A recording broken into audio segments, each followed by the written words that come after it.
হাতে যে প্রোডাক্টগুলো দেখতে পাচ্ছেন এগুলো সবগুলোই ইয়ামাহা MT-15 এ ইনস্টল করা হবে। প্রথমে আমরা ব্লু কালারের যে কুইক থ্রটলটা আছে সেটার সাথে গোল্ডেন কালার ক্লিপ দিয়ে অ্যাটাচমেন্ট করব।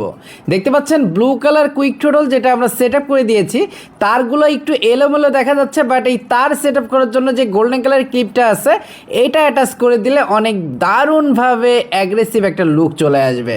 দেখতে পাচ্ছেন আমরা সম্পূর্ণ সেট আপ কমপ্লিট করার পরে এখন আমরা গ্রিপটা লাগাই দিচ্ছি, আরসিবির গ্রিপ, যেটা অনেক সফট হয় আর এটাতে আপনি চালায়ও অনেক বেশি আরাম পাবেন। কুইক থ্রটল সেট আপ করার পরে এখন আমরা লাইটিং সেট আপের কাজ স্টার্ট করব। দেখতে পাচ্ছেন আমরা মক্সির সাথে লাইটিংয়ের একটা সেট আপ করে যেটা লুকটা একটু আনকমনভাবে দেওয়ার ট্রাই করতেছি, এবং এর যে ফ্রন্টে হেডলাইটটা আছে এটার সাথে পুরো রাউন্ড শেপের ডিআরএলটা সেট আপ করে দিব যাতে করে আউটলুকটা অনেক বেশি সুন্দর আর অ্যাগ্রেসিভ দেখা যায়। আমরা চোখেও কিন্তু লাইটিং সেটআপটা কমপ্লিট করেছি এবং স্টিকার দিয়ে চোখের একটা আইকনিক ডিজাইন কিন্তু তৈরি করে দিয়েছি, এবং নিচের লাইটের সাথে চোখের লাইটের একটা দারুণ কম্বিনেশন হয়েছে, এবং সাইলেন্সারের মধ্যেও কিন্তু আমরা ব্লু কালারের লাইটিং সেটআপ কমপ্লিট করে দিয়েছি। মোটামুটি শর্ট টাইমের ভিতরে আমরা এই বাইকটা সম্পূর্ণ মডিফাইটা কমপ্লিট করে দিয়েছি। আর আশা করি আপনারা যারা এমটি বাইক ইউজ করেন আপনারা চাইলে আরও আনকমন